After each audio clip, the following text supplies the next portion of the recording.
تو بسم اللہ شریف پڑھنا مستحسن ہے، یعنی اچھا ہے، محبوب عمل ہے کہ جب آپ سورہ فاتحہ شریف کے بعد آگے سورت شروع کر رہے ہیں، مثلا آپ پہلی رکعت پڑھ رہے ہیں اور سورہ فیل پڑھ رہے ہیں، تو سورہ فیل شروع کرنے سے پہلے بسم اللہ شریف پڑھ لیں، یہ محبوب عمل ہے۔ نہیں پڑھیں گے، ڈائریکٹ آپ سورت فیل شروع کر دیں گے تو آپ کی قرات ہو جائے گی، نماز ہو جائے گی۔ لیکن محبوب عمل کیا ہے؟ حدیث مبارکہ ہے، نبی صلی اللہ علیہ وسلم نے ارشاد فرمایا صلو کما رأیتمونی اصلی، اس طرح نماز پڑھو جیسے مجھے نماز پڑھتے ہوئے۔ صحابہ کرام علیہ رضوان نے جو بیان کیا کہ رسول اللہ صلی اللہ علیہ وسلم اس طرح نماز ادا فرمائی، اس طریقے ہمیں سکھ۔ پھر اگر آپ کہیں سے قرآن کریم کی کسی بڑی سورت سے کہیں سے کوئی آخری رکوع پڑھ رہے ہیں، لقد جاءکم رسول من انفسکم، یا کہیں سے بھی آپ پڑھ رہے ہیں تو آپ ڈائریکٹ شروع کر سکتے، کیونکہ آپ کی قرات پہلے چلتی آ رہی ہے۔ اکثر ہمارے بزرگ جو نمازی حضرات ہیں وہ قرات کے اندر آخری 10 صورتوں میں سے یا 4 صورتوں میں سے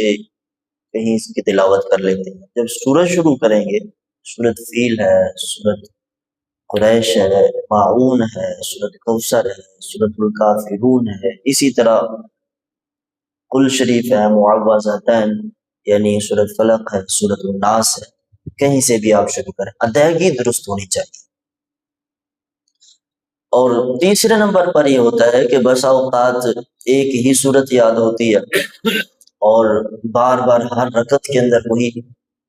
تو یہ ایک صورت کا ہر رکعت میں تکرار یہ درست نہیں ہے،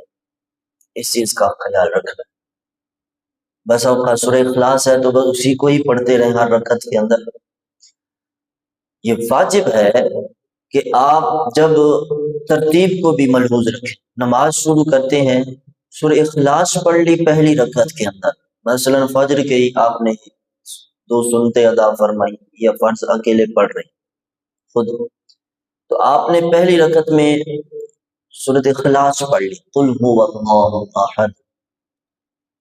اب دوسری رکعت میں کیا پڑھیں؟ نوافل میں تو چلو تکرار سورت کا چل جائے گا، فرائض کے اندر، سنن کے اندر، واجبات کے اندر اب آپ پیچھے نہیں جا سکتے، ترتیب واجب ہے۔ یعنی آپ نے سورہ اخلاص پڑھ لی، اگین آپ آگے سورۃ فلق پڑھیں گے، اب سورۃ فلق چھوڑ کر آپ سورۃ الناس کی طرف بھی نہیں جا سکتے کہ جب جو چھوٹی صورتوں میں سے آپ پڑھ رہے ہیں تو درمیان میں کم از کم 2 صورتوں کا فاصلہ ہونا چاہیے، ٹھیک ہے؟ مثلا آپ سورۃ کوثر پڑھیں پیچھے، انا اعطیناک الکوثر فصل لربک وانحر ان شانئک هو الابتر۔ اب آپ آگے سورۃ اخلاص پڑھ سکتے ہیں۔ یہ چوتھا نمبر یہ ہے کہ آپ پہلی رکعت دوسری کے مناسب قدرے بڑی ہونی چاہیے، یہ نہ ہو کہ پہلی رکعت میں آپ نے مخصوص کہیں 3 آیات پڑھی، دوسری رکعت تھوڑی لمبی کر گئی، اس طرح بھی نہ برابر ہو، یا پہلی تھوڑی بڑی ہو دوسری چھوٹی ہو، اس چیز کا بھی خاص خیال رکھنا ہے،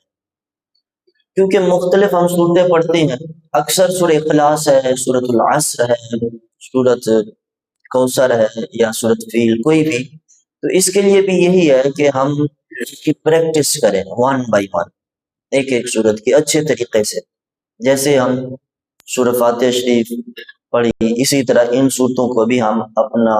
ایک وقت نکال کر یاد کریں، یاد تو ہے، تلفظ درست ہونا چاہیے، بار بار جب ہم پڑھیں گے ہماری زبان سے